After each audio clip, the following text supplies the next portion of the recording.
Okay, guys, welcome to another episode of the Brooke Report. My name is David Brooke, and today I am joined by Lindsey Kaika, who I am thrilled to have here on the show.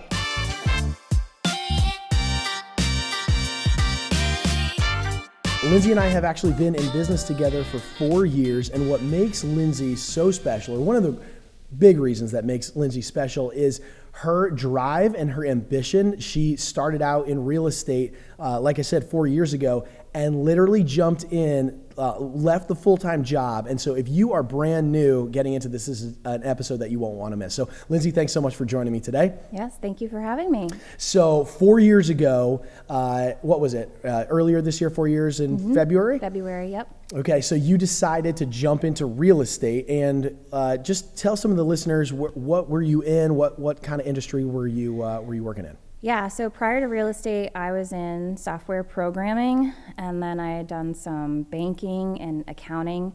And so it was something that I did straight out of college, and did that for a number of years. And I enjoyed it. I got to travel, which was fun, but it just never really spoke to me. Why do you think that is? I would say at least software programming didn't come naturally to me. It was something I had to work really hard at. It was not anything I was ever trained in. I really actually enjoyed banking. That was a lot of fun, but unfortunately the pay was not necessarily what I would have liked. Yeah. And at that time, I was also seeing a lot of people around me who were getting into jobs that they always wanted to. They had gone back to school, gotten a master's, gotten a PhD. They were doing their dream job, and I wasn't doing that. Yeah, it's so interesting to feel that lack of, inspiration or connectivity to your purpose. Right, and it got to the point where, Sunday night would come and you don't want to get up on Monday morning to work. So I wanted kind of a job where I would be more inspired and be excited about the day-to-day. Yeah, and you thought that would be in real estate. What gave you that inclination? I don't know. For the longest time, I really just thought I would like it. I didn't know what really went into it. I watched a lot of HGTV, which I don't know if that's necessarily super accurate to compare. But just seeing people go into houses or remodel houses, that was super entertaining for me. Or even just driving by and going, oh, I wonder what that house looks like on the inside. Like that, I always, something sparked inside of me when I talked about that. Yeah. So it just seemed only natural. This is an area where I could see myself going into. Yeah, I hear so many people who, when they sit with me and they talk about getting into real estate, what lights up for them is this idea of actually going inside of houses. And I feel like it's innate to the human nature, because shelter is so important to who we are, but even it goes beyond that to this emotional aspect of almost this nesting and this idea of what is inside the places that we reside that sparks so much in people that they want to see other places than their own, and it's exciting to go over friends' houses and to celebrate, but what would it be like to walk into other people's homes? And so that is one of the most common things that I hear people say. One of the things I wanted to go back to that you had just originally mentioned was that feeling of having purpose and doing something that you've always wanted to do. I was watching something the other day on TikTok, and there was this lady who was talking about how America produces really good employees, where we're trained based upon the current school system of there's only one right answer, you can only do things a certain way, you're scared to make a mistake, and you come out really being a good employee. But being in real estate is anything but being an employee, right? You're your own business owner. And for yourself, you went from talk about being software programming or being in banking, good employee, to your own business owner. When you were thinking about making that jump into it, what were your assumptions? Because there's a lot of new agent listeners who are going to hear this and be like, okay, what is it like to jump in and go full on into real estate? Yep. I'm not somebody that makes decisions quickly. So I thought about this for quite some time. And it was scary because you're losing a 401k, you're losing health insurance, and you never know how it's going to go. I could have made the jump and failed horribly and gone into debt. You just don't know. And I think that weighed heavily. And so when I all of a sudden cold turkey left my job, I mean, I got my license and the next day I put my notice in to leave my job. So it was something that I had to be successful in regardless. Otherwise, I wasn't going to be able to live day to day. Now, I did get some good advice beforehand. I was told, make sure you have 6 months in savings when you get your license. Just in the event that you don't sell something right away, you can still survive. That's solid advice. Yeah. So I made sure I had enough money to live on in the meantime if I just was terribly struggling. But thankfully, like, I had you helped me, you gave me a couple of your clients right off the bat. And I dug right into rentals right away. So okay, there's a lot to unpack there because a lot of agents are like, oh my gosh, I don't want to deal with rentals and I don't want to deal with any of that stuff. So let's talk about that process in order to jump. So what went through your mind? It sounds like an insane idea to get your license and the next day you gave your notice. Mm-hmm. So what inspired you to do that? Because most people that I hear sit on that couch in my office and say, well, what I'm going to do is now that I have my license, I'd like to go part-time and then eventually transition into full-time. What gave you that inspiration to make that jump? I think it was a couple of things. I first of all don't have a family, like children or a spouse. So it was just me. So I might have made a different decision if I had people relying upon me. But I also was kind of at the point in my job where I just really was unhappy. So of course that's a driving force to get you into a new position. But I also didn't think I could be terribly successful if I did it part-time. I'd heard from multiple people, you really need to go full-time in order to be incredibly successful. And I mean, I've seen people on our team that have started part-time and gone full-time over the years, and they've done fantastic. But me personally, I felt like I needed to just go full force, otherwise I wasn't going to make it. Do you feel like that's personality related or, just like a composition, like mindset wise, because some people are doing the part-time into full-time? What was it for you that felt like I just need to really dedicate myself? Because you did have, you excelled pretty quickly, but what was it in you that thought, I really need to make sure that I'm in this full-time? I think it's a combination of a couple of things. Like I said, obviously, if you have other people relying upon you, that's a different scenario. But for me, I go full strength with everything. I'm not going to do something halfway.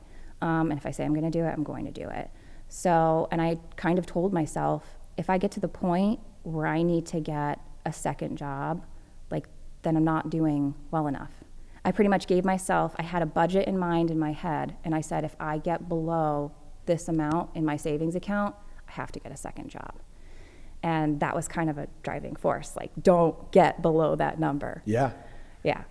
And so the runway for yourself in order to get successful, like most real estate agents who I meet with, they're like, okay, great, I'm going to get my license, I'm going to sign on, and then I'm going to start selling immediately to that. What was realistically for yourself, and just for those of you who are listening now, Lindsey sells around $10 million of real estate every single year, and does very well for herself. And to get off the ground there, how long was that runway for you in your estimation, or to remember back 4 years? What was that like for you, and what were the challenges that you went through in that process? So I'll admit it took longer than expected. And that partially could be my personality. I'm not a strong salesperson. I've never been in sales prior to this. And I'm definitely more of an introvert, so that may have something to do with it. But I also thought that I'd get my license and immediately leads would pour in. That was not the case. I think I made a post on Facebook when I got my license, and in the first year, I think I got 3 leads from that source. So the rest of it was online leads or referrals maybe from you or renters or expireds, things like that, the business did not come as easy as I thought it would. And every year I seemed to hit a plateau. I would say for the first 2 to 3 years, I could not get past 20 sales per year. And it was so infuriating because I'd be doing really well in the beginning of the year, and I think to myself, yes, I'm going to beat it this year. And then at the end of the year, I'd still be stuck at the 20 sales. And I'm like, what am I doing wrong? What was it? What pushed you through? The hard part is I don't know what prevented me from getting beyond that. But I think I just finally got to a point in my career where now I've established enough of a relationship with whether that's lenders, attorneys, home inspectors, or past clients primarily that now refer business back to me. And that pushed me past that plateau, thankfully. Yeah, absolutely. Well, and like hopefully we can have this dialogue here. For myself, I've watched your mindset over the years begin to evolve into a place more of confidence and leadership than it was of just discovery. And that's natural. So for those of you who are listeners to this podcast right now, there's 3 stages that I talk about for real estate agents. There's a learning phase, there's a leverage phase, and then there's a legacy phase. And that learning phase can be as long or as short for anybody as they determine it to be. And in that process, I remember you for a while, like we were talking about, like you'd have 2 deals under contract at a time, and you'd be like, David, my hair's on fire. I've got 5 buyers or 10 buyers. I've got 1 or 2 sellers that I'm working on, but 2 deals would be under contract, maybe 3, and you'd be like, I'm so busy, I don't know what to do. And then I remember us having a conversation one day where what happened? Yeah, I had, I think, 11 deals under contract at that time, and I thought, this isn't hard at all. I don't know what happened. It's like the mindset almost changed. When you only have 2, you focus on those 2 and everything that could maybe go wrong and all the little details. And then it's like once you have more, you don't need to focus on those little things. And you have, well, at least here at Brooke team, we have the support system behind us to help us with those deals too. But it just got easier. And maybe it's because I was more experienced too. I didn't need to focus as much on the little details. Yeah, I think so. There's a huge mindset and maturity phase that happens. So it happens, just as we're kids and we grow up, and then we become adolescents, and eventually we become adults, and our mindset begins to grow and shift. And I've watched as real estate agents, they do that as well with the amount and capacity that they can handle. So your thermostat for what you have, your temperature gauge, is when you have 2 deals, that's your whole world. Mm-hmm. And you're thinking to yourself at that point, okay, I'm calculating my commission. I get $4,000 off of that. Can't lose the deal. I can't lose it, which is what? That's a mindset of scarcity, what some people call scarcity, where they're holding on to everything that they have. And then abundance says a little bit different. So scarcity says, I only have this much. And so every call is so important. Every text I'm reading into, every negotiation back and forth, it's like the sun rises and falls on that because the deal could go sideways. My clients' emotions ride completely, ride completely on my clients' emotions. Yep. That's what happens in that beginning learning phase. But the maturity of it actually comes when you realize that, look, I can solve that problem. And I can solve it with one quick thing, to just get more. Mm-hmm. Because when I have more, the best rises to the top. And you and I actually had this conversation one time. You learned the difference between good and best, right? There's a lot of good. All these clients are good. But then when you have all of the many good clients coming through, you're able to say to that one client that's just like tearing up your schedule, hey dude, you know what? Let's part ways. We're just not a great fit. And then we move on. If you don't have that, if you don't have more clients, now you're in a mindset of scarcity and you're thinking to yourself, I can't let this person go who's burning up my time, who's burning up my energy, who's doing all that kind of stuff. So I feel like you grew through that and you moved into that place of maturity faster actually than a lot of other real estate agents did. And that's actually a healthy place. So like even Brian Buffini talks about in some of his trainings, we're constantly going through that growth, then we hit a plateau, another growth, and then a plateau. And sometimes it's not necessarily our units or our volume that's the plateau. Sometimes it's actually our mindsets and our systems that are at the plateau stage that hinder our units and our volume. Mm-hmm. So I feel like for yourself, what do you feel like it was for you in that learning phase that really pushed you forward into that next stage of maturity? I think for me, I had a lot of fear going in. I remember when I first got into this, I had to do something that made me uncomfortable on a weekly basis. I was actually like making a mental note of it. Like for probably 3 straight months, I did something each week that I was like, what was that? Yeah. And some of it was just 1 week. I remember this very clearly. I sat down with you. It was a one-on-one training. We went through the purchase contract line by line. You'd have me read it out loud, and then you'd say, what does that mean? And like after that training, I was like, oh my goodness, it was so overwhelming. It was so valuable to me, but it was so uncomfortable as well. And just little things like that like who on earth would think that going over a purchase contract would be intimidating? But for me, it was at that point in time. So I think pushing past those fears as much as you don't want to, like that was my driving force, because it got easier and easier the more I did it. You know, I could not agree more with you. Like watching real estate agents, and those who you think are going to succeed don't, and those who you don't sometimes actually do. It's the person who puts themselves out of their comfort zone, because you will never grow in a place of comfort. You can't. Comfort is a place where there's that stability that's present, like being at the bank, or like being in the software development, but you're not going to have that fire and that growth. It's in that place of discomfort, almost like for you, you're big on fitness and working out. You're never going to like really, not that I should speak, right, lose weight or gain muscle or anything like that in a place. If you're just going and you're like, cool, I'm going to just kind of like walk on the treadmill, right? I'm not going to really lift. That's anything that's hard. It's in that place where you're like tearing the muscle. You're in that place where it's like there's a little bit of pain there. Yep. That's where the actual growth happens. And for most real estate agents, they don't want to get there. Right. They don't want to do the work. And so there's a vast difference, and I want to tell that to listeners. There's a vast difference between those who are like, cool, we all get into this a lot of times because we watch HGTV, we have this desire of like nesting and want to like get into architecture or see what inside of people's homes. That's all common, that's all real. But they're only adaptions of the reality. They're only like images or like, sort of like these fake presentations of what actually is. It's an illusion. But when you get into it, the hard work is learning the true process of sales and building rapport, learning the true process of like recorrecting your mindset, like you have to do every single day. Like you have to say it in front of the mirror, like, that's okay, I'm gonna sell 10 homes this week, this month, whatever it is. You're gonna have to reaffirm those mindsets to yourself. Otherwise, you are going to be out of business because you're gonna be so comfortable, but you'll be broke. Yeah.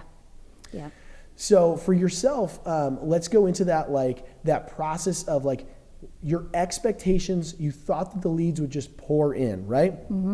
So you might have, online leads from different realty portals, like they come in, but like they're at varying stages. Some are transact now, some are transact later. What was the kind of footing that you started to learn, not just to convert, but also to build rapport? What was that like? Kind of really learning sales is the question. I would say I probably did the opposite of sales. Yeah. I've had almost everybody that I've worked with has told me, we love that you're not a salesperson. Okay, tell me why. Go into that. They don't like being forced to do something that maybe they're not comfortable with. And I'm never somebody that wants to put a client in a house that I don't feel is right. And if I think they're making a bad investment, I'm vocal about that. But if I also think it's an amazing opportunity, I'll be vocal about that as well. Like, this is an amazing house, you should really consider it. If it's a not so great house, I'm not gonna suggest that you make an offer just so I can get a paycheck. And maybe the fact that I'm not as aggressive as some other salespeople might be a disadvantage, but it's worked to my benefit so far. Yeah, well, I would actually affirm that because, you and I have chatted about this before. Some people think that getting into sales, you're going to have to make people do things that they don't want to do.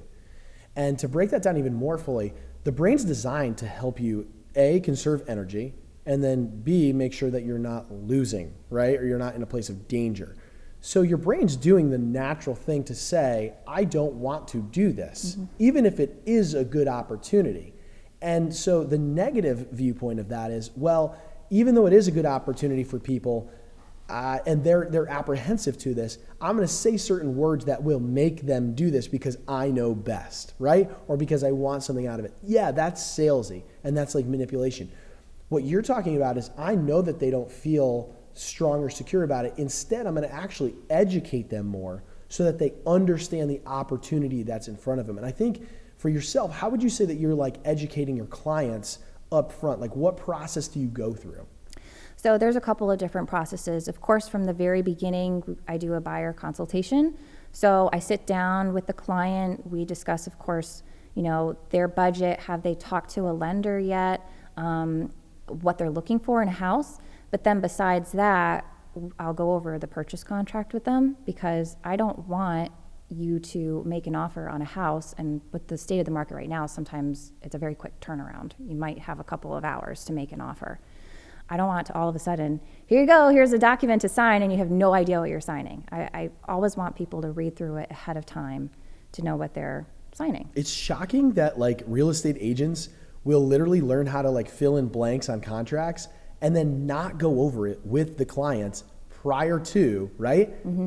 And it's the first time, it's 6 o'clock at night, best and finals due by 9, and they're trying to explain a purchase contract and everything that goes into it for the first time at 6 o'clock. And that client's like, oh my gosh, I had a question about inspection, I had a question about deposits, where do they go? How do I get it back? And you're like trying to jam all that in an hour? And there's already that like anxiety of, oh my gosh, I'm submitting an offer. Correct. Especially the first one. The first one is like the most nerve-wracking. Right. So you're doing this buyer consultation. How long does that take you to do a buyer consultation? I mean, I would say I've had some that honestly take 30 minutes. On average, they take me about an hour. I've had one that lasted 3 hours. It really depends on how many questions the client has. Yeah, and for those of you who are listening and are new to this, the learning process is not one size fits all. It's not one size fits all for real estate agents in your process of learning and your runway to success. And it is the same exact way with clients. Some of them can really understand. They've bought 5 houses before. They're in finance. They've been in real estate before. Their family members were real estate agents. They're going to get that in about 30 minutes. Some of them are going to take 3 hours in order to help understand. But here's the difference. And you learn this as well. I would rather take 3 hours with a client up front so that they are fully educated, rather than spend 3 to 4 tours, which are going to take 3 hours each, driving back, prepping, everything else like that, and miss out on how many properties because I didn't take the 3 hours up front and fully educate them. Yes. And I always say, please ask me questions. I want people to ask me questions. If I don't actually get asked any questions, sometimes I wonder, do they really understand the whole process? And I try and make it a point of still educating them. Kind of on that same topic, I really like to give people an idea of what might come up at home inspections, because that can also be a very scary part of the deal. You've won the house, awesome, but now you get this list of like 100 items long of things that are wrong with it.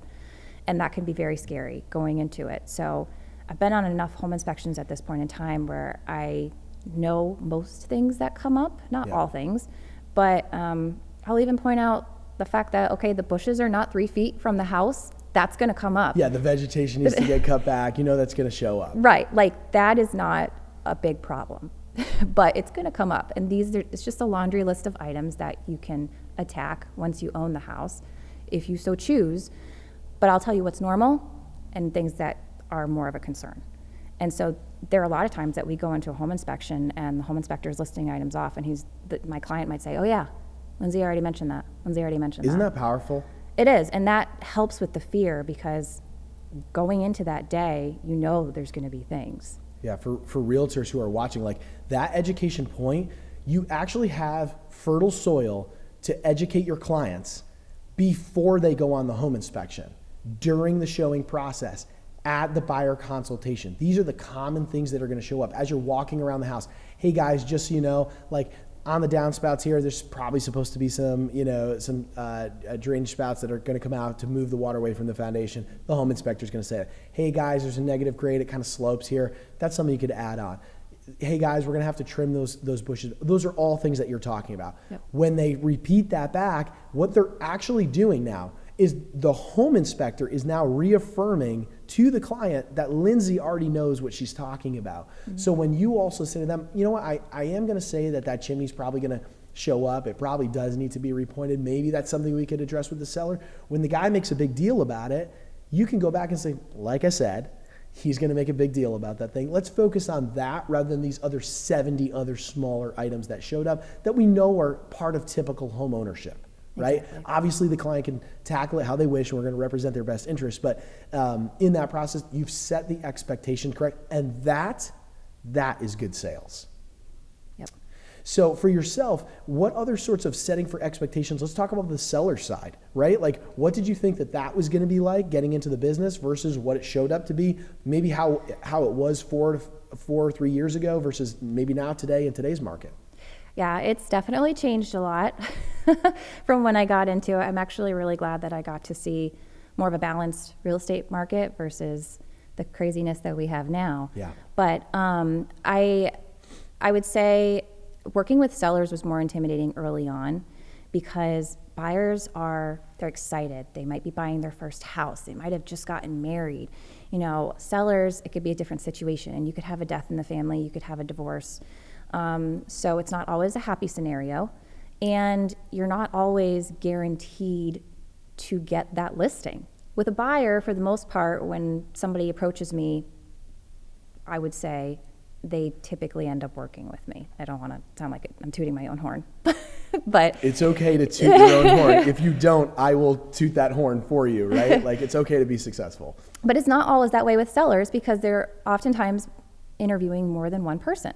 And so it's a bit more nerve-wracking to go into a stranger's house that you've never seen before and to give them a proper valuation of their home. Sometimes it's a big surprise. They make it sound like they've done all of this remodeling and you show up and it's not what you're expecting. Right. And sometimes you think, there've been plenty of times I've gone on a listing appointment and I thought, wow, that went really well. And then I didn't get it. And so I think as I've grown more as an agent, I'm definitely not as disappointed when I don't get listings because it's just part of the job. But there is kind of still that like flutter. You don't know this person. You don't know this house. It's a stranger, but you're still going to try your hardest. All right, so let's talk it through. We got some brand new agents watching. They need to know something that you just said. It was like so important. You're like, okay, sometimes now when I don't get a listing, it's okay. Mm-hmm. Let's talk through the understanding of failure, that it happens. Yep. The understanding of rejection in this business. It happens. It's so easy to take it personal, but it's not many times, right? So walk through that process for yourself. How did you get to that place of maturity? That's what it is. It's maturity and understanding I'm going to face rejection. I'm going to face a lot of no's before I face yeses. Mm-hmm. I'm in sales, and that's okay. Yep. Walk me through that. I think in this business, a lot of times you only hear about people's successes. Mm-hmm. So it's very hard when you have those failures because you think to yourself, am I the only person that's going through this? And I've definitely gone through that. And I've talked to you about that. I'm like, what am I doing wrong? During certain seasons of my career. And it's not that I'm doing something necessarily wrong. It's just that I'm not hearing about other people who are having the same struggles. I think just the experience that I have now that I've gained over the last few years has caused the failures to hurt less. Because I just realized that's a natural part of the process. Not everybody's going to be a good fit for you. There are some people you don't want to work with. And sometimes, I'll find out after the fact, maybe I didn't get that listing. There was one I had years ago where they interviewed me and one other person, and I found out after the fact that the other agent they interviewed was a longtime family friend. I can't take offense to that. That doesn't mean that I'm a bad agent or I did a bad job, but more than likely they're going to hire the person they know over me, I would imagine, unless I just totally blew them away.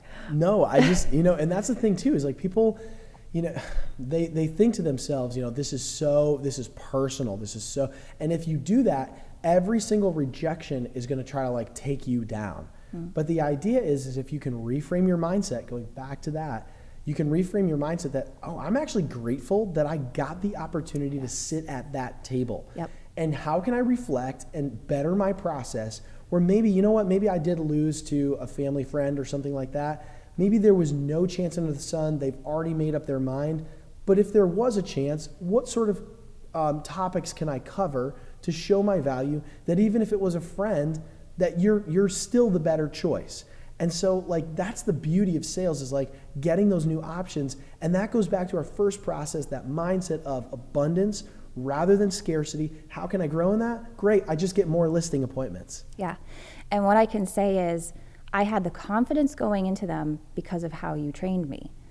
If I hadn't had any initial training and I just went to someone's house and, yeah, I think you should sell it for this price, and yeah, I'll put a for sale sign in your front yard, and really didn't know what else to say, I could understand maybe losing because of that.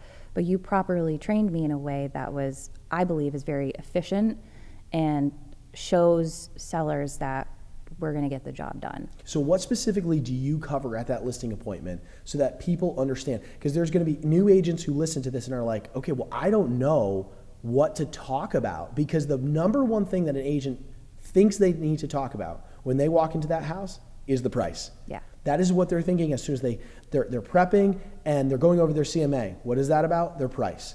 They're driving on the way there and they're thinking, well, maybe I did see that new listing come on this morning. Maybe it should be a little bit higher, a little bit lower. What are they going to say for their objections? You get to the house, they automatically talk about their price. And what are you like sweating to get to? That dining room table to do what? To talk about the price. And what do you spend all your time talking about at the end? The price. But instead, if they reframed their perspective and talked about the value of that property in terms of like what's the buyer going to appreciate, so that the seller understands that you get the property. What if you talked about the seller and their needs and their wants and how you're going to guide them through that process? What if you talked about this amazing marketing that you're going to do that sets you apart, that cutting edge that no one else has? Yeah, maybe your listing presentation would go a little bit different. So for you, what do you go over when you're at that seller meeting? There are a lot of things you can talk about. Yep. And I mean, I've had some listing appointments that last an hour. I had one that lasted 4 hours. Oh my goodness. Yeah. All right, that's a little long. I know. But I made a good relationship out of it. Okay, so it was worth it. But I'll tell you, you talk about everything from, typically you walk in, I ask if I should take my shoes off. I ask for a tour of the house. And then I take notes along the way. And I'm asking about upgrades that were done. And if I see something that I think should maybe be fixed, or like say there's terribly stained carpet in a room, I might make a recommendation to swap out the carpet, or maybe at least offer a credit to a buyer for new carpeting, things like that. And people seem to be very receptive to that. They've often said to me, like, please let me know what I should do to make my house the most attractive to buyers. So not only do you do that, you have paperwork to go over. You have, of course, price. That's a big point. I like to go through how much money they're going to walk away with at the end of the day. That's probably the number one question people want to know. How much can I sell it for, and how much am I going to get after all of the fees? So you're able to deliver all that at the single point. You're not going to the house and then going back to them later to talk about price. No, I come prepared. I actually send a survey to them ahead of time, which asks them questions about the house. How much do they have left on their mortgage? What sort of improvements have they made? So I can get a general knowledge of what I'm walking into prior to being there, and get a pretty good idea of what I think they should list for. So you're prepping, you're giving that like pre-listing questionnaire that you're sending out, you're gathering the information, and then obviously preparing a report for them so that you can deliver all the facts that they need. Yeah, exactly. And then how much time do you spend talking about like what you provide, right? Like what goes into that? It varies depending on the person, but I mean, of course, we have a lot of marketing that we offer. We can do videography. We always have professional photography. You know, the fact that all of our listings go out to all of the online platforms. I mean, you can search up the address and pull it up on Zillow, Realtor.com. So it really depends on how much people want to invest in that kind of marketing. We can do floor plans. We can do walkthroughs, like digital walkthroughs. Virtual walkthroughs rather, that were really popular during the beginning of COVID when people were scared to go in houses. So marketing is a big thing, because it's very disappointing when you see a beautiful listing online and you can see it's taken on someone's cell phone and you can see the reflection of them in the mirror. You know, that I personally would want a better quality listing if I was selling my own property. So that's what I like to provide. So let's talk about like something that like a new real estate agent would face. They show up to a listing appointment, they're prepared. They did a pre-listing questionnaire. They asked all the right things up at the start. They have a beautiful report ready for them. What are some of the common things that you found in your early part of the career that got you tripped up, that you eventually learned to handle? The number one thing was the house is not what I expected. Okay. There's definitely many that I've walked into that I hear all of these remodeling projects and, permits weren't pulled, or somebody told me they remodeled a bathroom and all they did was put in a new toilet. So, and it was original from the 1940s otherwise. Yeah, that's really remodeled. Yeah. So definitely some surprises there. And then at the last second, I'm kind of trying to make adjustments as to, okay, this is what I thought it was worth, but now that I see it in person, I have to adjust it. And sometimes another thing that I struggled with, I think it hasn't come up as much recently, but of course the common question, and I can see newer agents running into this, is, well, how long have you been in the business? And the way I kind of like to go against that is, it's not necessarily how long you've been in the business. It's all about experience and training. You can have someone that's been in the business for 20 years, but they sell one house a year. That's exactly right. Or you can have somebody that's been in the business for 2 years and sells 20 houses a year. So if you're doing this part-time, but you've been in it for a long time, are you up to date necessarily? Yes, maybe, but also maybe not. Yeah, and on top of that, you do have to ask that experience or that units question a lot of times, because there's individuals who have been in this business for a long time, and it's like, why haven't you learned to sell more real estate during that long period of time? Where a newer real estate agent, you can actually say, hey, listen, I've been selling this many houses, which beats the national average by X amount, right? Like, so guys who have been in the business for 2 or 3 years, they're selling 10 houses a year on average. I'm selling 20. I'm doubling that in half the time, right? So I'm getting in front of more buyers and sellers. And on top of that, leaning back, if you have a partnership, if you're a solo agent, doesn't matter.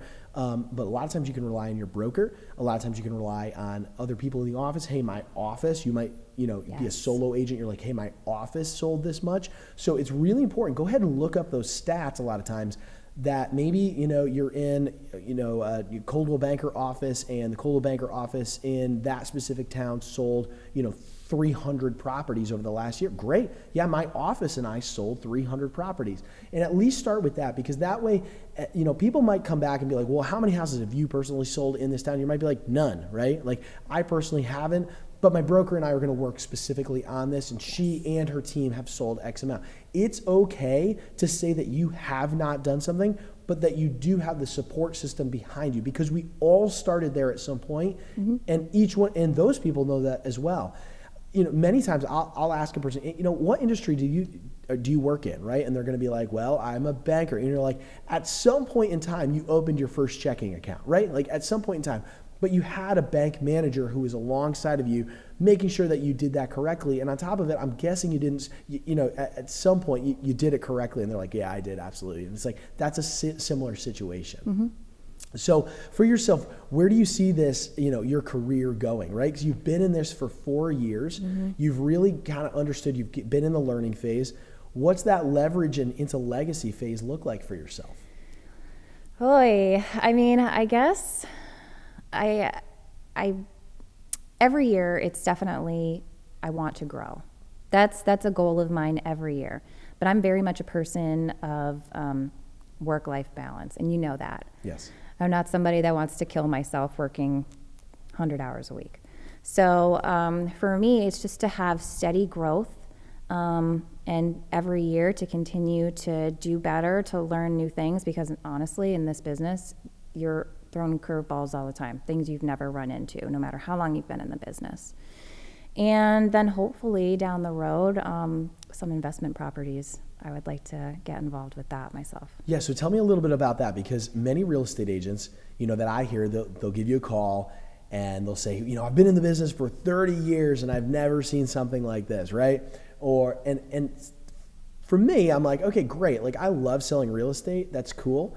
But I think that at some point we should get to the place in real estate where if this industry makes more millionaires than any other industry, and we get to see an inside track a lot of times on opportunities for flips or opportunities for development deals or opportunities for investments or whatever.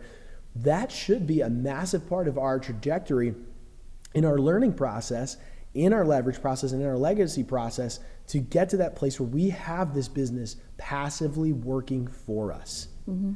And for me, a lot of times I'm looking at this and saying, okay, what are the ways that I can passively earn income, right? I can passively earn it through, development deals. I can possibly, earn passive income through rental properties, Airbnb. I can passively earn it through, leading and training other real estate agents and, somehow benefiting themselves and myself at the same time. So for you, you've gotten started into this and you're part of our leadership team here. What's that been like for you to actually be a mentor, to earn passive income off of, working with and for another real estate agent? And would you recommend it for other people? And please be honest. Yeah, I mean, it's definitely always a nice bonus when you see like, oh, my mentee closed the deal.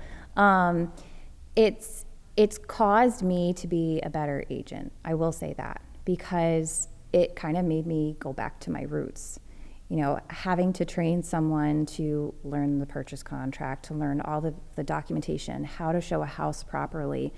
I really kind of had to take a step back and go through all of that again. And I know that when I first got my license, and I strongly recommend this, I did a lot of shadowing because I needed to learn the different styles of different agents and figure out what worked best for me.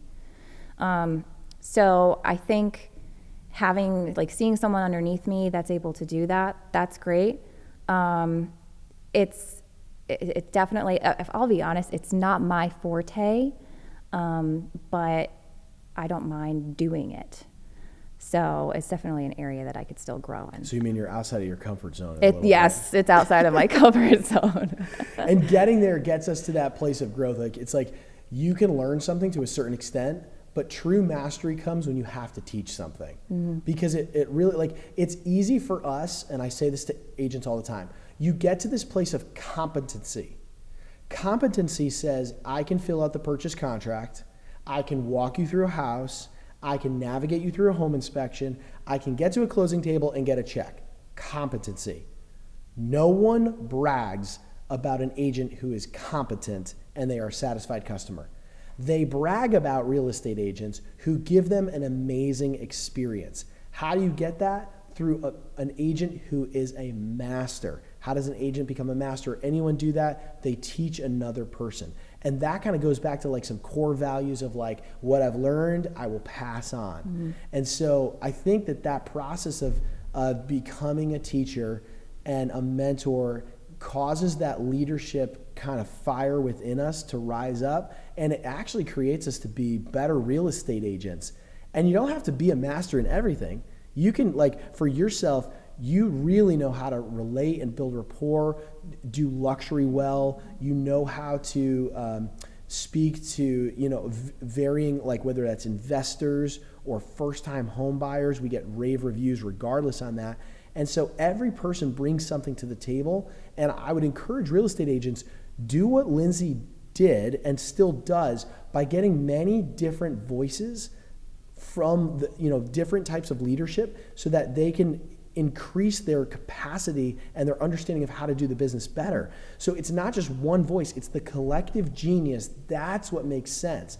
That's the real true team approach, is not one person has the answer, many different people do, and the more people we can get there, the better capacity we have in order to train ourselves to be better. Yeah, and also don't be afraid, because it can be easy to just try everything. I know that was one thing that I did when I got into the business, is I tried everything for the most part. And there are certain things that you like and certain things that you don't like. And then you can figure out what works best to help grow your business. And for me personally, it was relationships and my honesty. That's another thing that people have said about me. They've said, thank you for being honest about everything. We never had to worry that, you were hiding anything or anything like that. But it obviously took some time to get there. But now, most of my business is actually referrals because of that level of honesty and not being salesy. When you started like building your career, obviously you said that you were relying upon like maybe meeting some people who you had never met before, like online leads, and then now you're doing the real great work of kind of like building that machine of getting those past clients to start to refer you. Go into that process so people can really understand, you know, that the goal is to get to that eventual process, but kind of how you worked those relationships with the people you didn't know into now people who are like raving fans about your business. Yeah. And that was, I kind of mentioned earlier that, of course, I thought I would have this influx of people that I knew that would reach out. And unfortunately, that wasn't the case. So I had to do a lot of online leads. And that was, of course, uncomfortable for me because they're people that you don't know. You don't know what stage they are. They could be somebody that maybe wants to buy in the next 5 years. They could be somebody that wants to buy right now. So for me, it was really just kind of nurturing those people, following up with them on a regular basis, but not being pushy. Like, hey, do you want to go see this house today? That's wild. Like that process that people are like, do you want to buy right now? Do you want to buy right now? But that's not where people are at. It's like they're shopping online for a product. Mm-hmm. And I don't know about you, but like I go on Amazon, I look at a couple of things, I look at the reviews, I put it in my cart, and then I don't buy it. I'm the same way. I let it sit there for a while. You let it sit there. It's kind of like, it needs to like have like a little bit of shelf life and kind of marinate in my cart. Yes. And if it's good, like then I'll go back to it and buy it. I might remove it, go back in. But then what does Amazon do? It shows you at the bottom, hey, remember you looked at this? Yep. And that's like a little bit of our job is to come back and say like, it might not be like, all right, hey, do you want to go see 123 Main Street anymore? It might be, do you want to still look at 3-bedroom properties in these towns? So go into that a little bit more. It's almost like when you go into a store and somebody immediately approaches you and, can I help you? No, I'm just browsing. Like you don't necessarily want that person like on top of you, like buy right now. But it's just, hey, I saw this property the other day. It looked really cool. I feel like it fits what you might be interested in. Can I send you some pictures? Or just, like you said, are you still looking for a 3-bedroom house in this town? Little touches here and there that aren't very forceful, but just a reminder, hey, I'm still here, even if it's like a market update. Hey, I don't know if you saw, interest rates just jumped.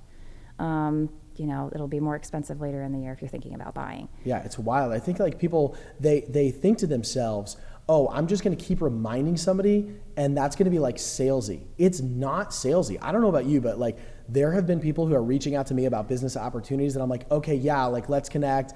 And then like you don't, and then you're playing phone tag. It's not that people like don't like you, and how we were talking earlier on in the podcast, like don't take it personally. Mm-hmm. People are just busy. I don't know who is not busy. And so when you're reaching out, it's actually from a place of like compassion, curiosity, like how can I contribute to you? I saw another 3-bedroom that showed up in Newington. Is this something that like interests you? Do you like these open floor plans, or would you prefer something without a dining room? Those are the types of questions that people are actually like, wow, I feel like I'm part of something that's like a concierge, rather than something that's just like, do you want to buy right now? And I think that was intimidating for me when I started, because it was, you should reach out on a consistent basis. I know you probably know the number of touches it takes to convert somebody. It's fairly high. Yeah, right now. So it used to go, this is like wild for real estate agents who are listening. It used to be 4 touches in order for someone to be like, okay, I'm going to probably respond. Now, because of COVID and like the amount of distancing that we're having from people need to feel through that place of like talking through the internet or text message or whatever it is. They need to feel digital empathy, and that digital empathy needs to come across, no joke, 4 times as much. So we're talking about 16 times. But real estate agents get in their mind all the time, they're like, oh my gosh, I reached out like 4 times to this person and they don't like me. Like they're not getting back. I don't want to be salesy. I'm like, guy, everyone's busy. They've got the world on their shoulders. They feel like, you know, there's so much responsibility. They just need to hear from people in a consistent way where they're like, okay, they're safe. Think about it this way. If you reached out all of a sudden to buy any specific product and like 15 people reached out to you and were like, I can help you with that right now, what would you naturally do? I would revert. Yeah, exactly. You're like, okay, I don't want to hear from anyone right now. Yep. But then all of a sudden, the individual or individuals, maybe 2 or 3, who continue to say, hey, I saw this, I thought of you. I saw this, I thought of you. I'm going to send a quick video message to you and say, hey, what's happening? Like, I'm here in my Southington office. I just finished doing a podcast and talking about what it's like to be in real estate. And you came to mind. I figured I'd just put a face to name. Hope you're enjoying this nice sunny day today. Mm-hmm. People are like, oh my gosh, like, that's my real estate agent. Yeah. That's a human. And that's what I used to consistently hear from people was I'd reach out. Sometimes they'd reach out directly to a listing agent and never hear back or maybe get one response. And people would always say to me, you're the only one that continued to reach out. And that's why they kept working with me. And it wasn't that difficult. I mean, it takes like 10 seconds to send a text message or, a video text just to show that you thought of them. And like we've talked about, it doesn't have to be salesy. And when they're ready, they're ready. I know, it's wild. And so like, what was the process for you to get from that place where, and every real estate agent, those real estate agents who are listening should understand that the ultimate is to be completely sphere, referral-based, business to business, niche groups, whatever that is, military, medical, whatever. And for myself, like that's the part that I've built my business to. But what do you need to do in order to get those guys who maybe you didn't know at the start to become those raving fans? I think I'm still in the process of kind of finding that niche of mine. But the fans that I have right now, I've shown how much I appreciate them for working with me.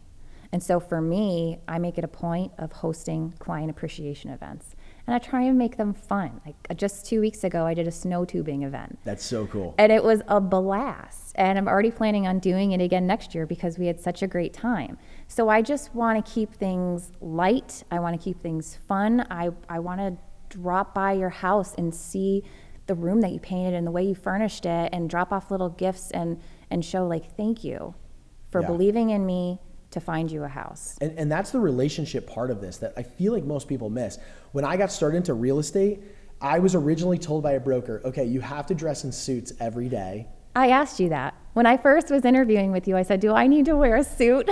Yeah, right? Because that's the expectation. It's like, okay, I need to dress. They say like dress for the job that you want. Yep. But in actuality, it's like that message to market really needs to match. I remember I showed up once to a $200,000 listing. No, actually, I'm so sorry.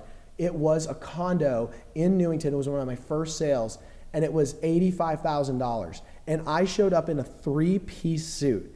And I remember the guy like looked at me and he was like, what are you doing, bro? And I was like, well, I'm just dressed in a suit. Like, we dress in order to honor and respect you and the process. And like, yeah, that's true. But like you were making people feel like more uncomfortable than anything before. And that is actually like that salesy process that we're not about. Yeah. We're about the relationship process. We're about being fun in what we do and like enjoying the experience of you finding a house, of you selling your house, so that you feel comfortable again, knowing that like the lifeblood of my business is you telling all your friends and family about us. Mm-hmm. And so for yourself, like, you've done this client appreciation event. What are sorts of things that you do in order to keep in touch with people who have used your services before, or who you'd love to have refer you? Yeah. So in addition to the appreciation events, little pop-bys, gifts maybe every month, just little small tokens saying like, I remember you, or I actually every year when people have an anniversary, I send them a little gift. Like a house anniversary? House anniversary. Yeah. Yeah. But even just like text messages, phone calls, I don't want to be forgotten necessarily, because I really do feel like I create such a good relationship with these people. There have been times where, say I've worked with somebody very consistently over a long period of time, and like when they close, I'm kind of sad. Because you're like, oh, we're not going out and touring homes this weekend. I know, I've been talking to you every day for the past 2 years, and now it's like, are we breaking up? Like, you still want to remain in touch and keep that friendship that you developed. Yeah, I think you'll notice real estate agents, and you and I probably know them, who really do a great job throughout the industry in keeping in touch with their clients and letting them know that the relationship that we have is not transactional. Because transactional is like, oh, I went to the grocery store, I swiped my card, I went to the coffee shop, I got my coffee, and now I'm done, right? And you walk away. But think about it this way, the good coffee shops and the good grocery stores and good whatever it is that develop a relationship, you're gonna go back and interact with them and purchase their products. And the same exact way, we need to be able to do that. And so that can either happen through a number of things. It can either happen through consistent like reminders that they're important, or the actual request for them to partnership in your business. So for myself, it's always been like talking about like charitable organizations and things that you can do in order for like your clients and past friends, family, whatever that is, to join you in the mission of why you do what you do. If all I'm doing is just collecting commission checks, then it's like, bro, you are just a transaction to me.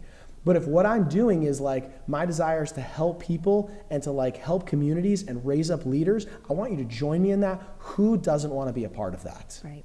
So what's been like a driving force for you in like some of your business? What's been a big why behind what you do? Now, obviously it's to show up, make some money, but. Yeah, I honestly, helping people is a big thing for me. And the best feeling for me, closing day is obviously great, but I think the best feeling for me and like the driving force is when somebody reaches out to me on their own accord, a couple months, maybe a couple of years after the fact, I just remodeled this, I need to show you the pictures. Yeah. And just like seeing how excited they are. And I'm friends with most of my clients on social media. So like seeing get-togethers that they have, or you know, if they just had a child or a graduation or something like that, and seeing the parties that are hosted there, and I'm like, I know that room. That's awesome. And like seeing them creating the memories there, like that is kind of my driving force. Yeah. Yeah. I know that's like been for me, watching like the families grow up inside of those homes and be like, oh my gosh, I remember touring that house when like it was just like a little baby, like a little, you know, little Amelia or whatever, going out with them. And then all of a sudden, like, wow, like she's a young girl. She's running around in that house, playing in the yard that they said they were going to like redo, and then they redid it.